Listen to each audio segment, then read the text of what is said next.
Assalamualaikum warahmatullahi wabarakatuh. Perkenalkan, nama saya Lydia Ningsih dengan NIM 2406020028, rombel PJSDA. Di sini saya akan menjelaskan terkait materi tunadaksa.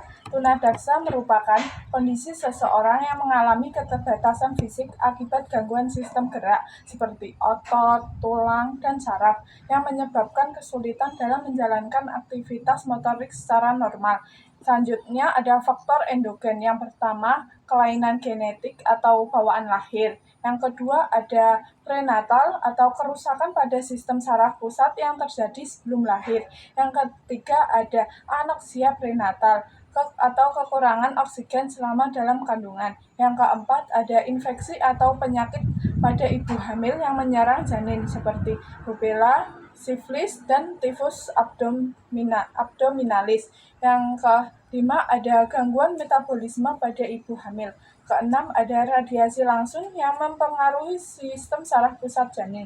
Yang ketujuh, ada trauma pada ibu hamil, misal kecelakaan yang mempengaruhi janin. Yang kedelapan, kelainan struktur dan fungsi anggota tubuh sejak dalam kandungan. Selanjutnya ada faktor eksogen. Yang pertama, kecelakaan saat proses lahiran seperti posisi letak bayi yang tidak tepat, kelahiran prematur, dan pendarahan otak saat lahir. Yang kedua ada anoksia natal atau kekurangan oksigen saat kelahiran. Yang ketiga, penggunaan anestesi yang berlebihan saat kelahiran. Yang keempat, penyakit atau infeksi yang menyerang bayi setelah lahir seperti meningitis, ensefalitis, dan influenza. Yang kelima ada benturan keras pada kepala bayi. Yang keenam ada trauma fisik atau kecelakaan setelah lahir. Selanjutnya ada klasifikasi pada tunadaksa dibagi menjadi dua, yaitu yang pertama ada kelainan pada sistem cerebral atau cerebral system disorder, dan kelainan pada sistem otot atau rangka muskular skeletal system. Yang pertama ada kelainan pada sistem cerebral. Kelainan ini disebabkan kerusakan pada sistem saraf pusat seperti otak dan sumsum tulang belakang, termasuk cerebral palsy atau CP, yang mengakibatkan gangguan gerak, sikap, koordinasi, psikologis, dan sensorik. Selanjutnya, berdasarkan tingkat keparahan cerebral palsy atau CP dibagi menjadi 3. Ada ringan, sedang, dan berat. Yang pertama, ringan. Anak bisa berjalan tanpa alat bantu, dapat berbicara jelas, dan mampu menolong diri sendiri. Yang sedang, anak membutuhkan alat bantu seperti brush, membutuhkan latihan bicara, sedikit gangguan kemampuan, dan membutuhkan latihan gerak yang intensif. Selanjutnya, tingkat berat. Anak membutuhkan perawatan penuh karena kesulitan ketika berjalan, berbicara, maupun menolong diri sendiri. Selanjutnya, jenis CP, cerebral palsy, dibedakan atas dasar letak kelainan di otak dan fungsinya. Yang pertama ada hemiplegia, kelumpuhan atau kelemahan terjadi pada satu sisi. Misalnya tangan atau kaki, tangannya kanan atau kiri gitu. Yang kedua ada paraplegia atau diplegia, kelumpuhan terjadi pada kedua tungkai dengan tangan yang biasanya lebih ringan terkena dampak. Yang ketiga ada spasifik, kekakuan pada sebagian atau seluruh otak. Yang keempat ada rigid, otot yang kaku dan sulit dibengkokkan. Yang kelima ada atetoid, otak tidak kaku, sering terjadi gerakan. Yang kedua ada kelainan pada sistem otot dan rangka atau muskuloskeletal system. Kondisi yang menyebabkan kelainan pada tulang sendi dan otot yang mengganggu kemampuan gerak dan fungsi tubuh, dan disebabkan oleh penyakit neurologis, infeksi, atau cacat bawaan. Contoh gangguan umumnya, yang pertama ada poliomyelitis, gejala yang menyebabkan otot menjadi lemah atau mengecil karena tidak menerima rangsangan saraf normal. Yang kedua ada muskular ditrofi, kelainan genetik yang melemah otot bertahap menyebabkan otot menjadi tidak berguna. Yang ketiga ada spina bifida, cacat lahir bawaan yang terjadi ketika tabung saraf pada tulang belakang tidak dapat ditutup selama perkembangan janin. Yang selanjutnya ada kriteria tunadaksa dibagi menjadi 3. Tunadaksa ringan, anak yang memiliki keterbatasan fisik ringan masih dapat berjalan dan berpartisipasi dalam aktivitas tanpa alat bantu dengan sedikit alat terapi khusus. Yang kedua ada tunadaksa sedang, anak yang memerlukan alat bantu dan terapi khusus untuk aktivitas sehari-hari seperti berjalan, berbicara, dan melakukan aktivitas lainnya.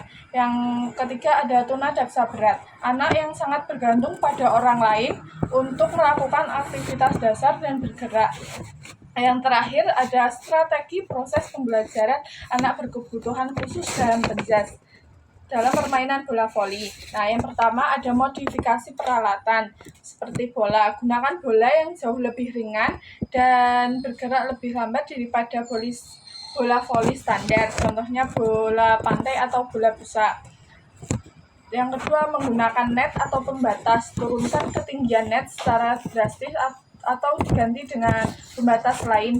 Tujuan untuk memastikan bola mudah untuk dilewatkan. Contohnya, turunkan net hingga setinggi pinggang saat duduk, atau hilangkan net dan ganti dengan tali rafia atau garis batas di lantai sebagai pemisah area.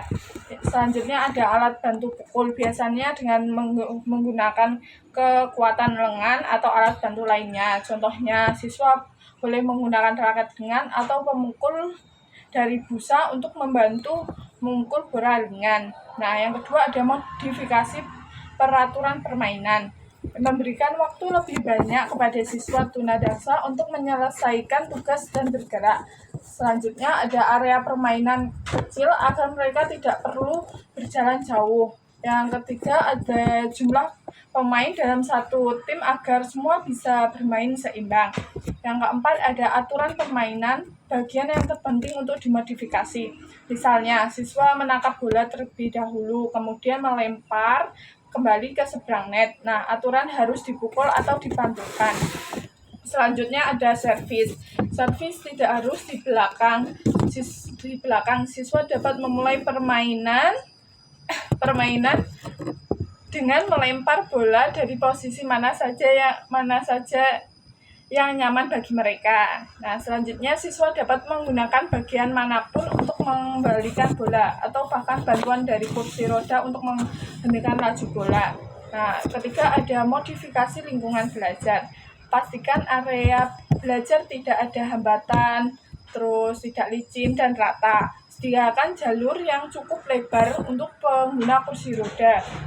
Dan yang terakhir ada gunakan wadah atau benda berwarna cerah untuk menandai area batas atau posisi aman. Dan yang terakhir ada modifikasi instruksi atau cara mengajar.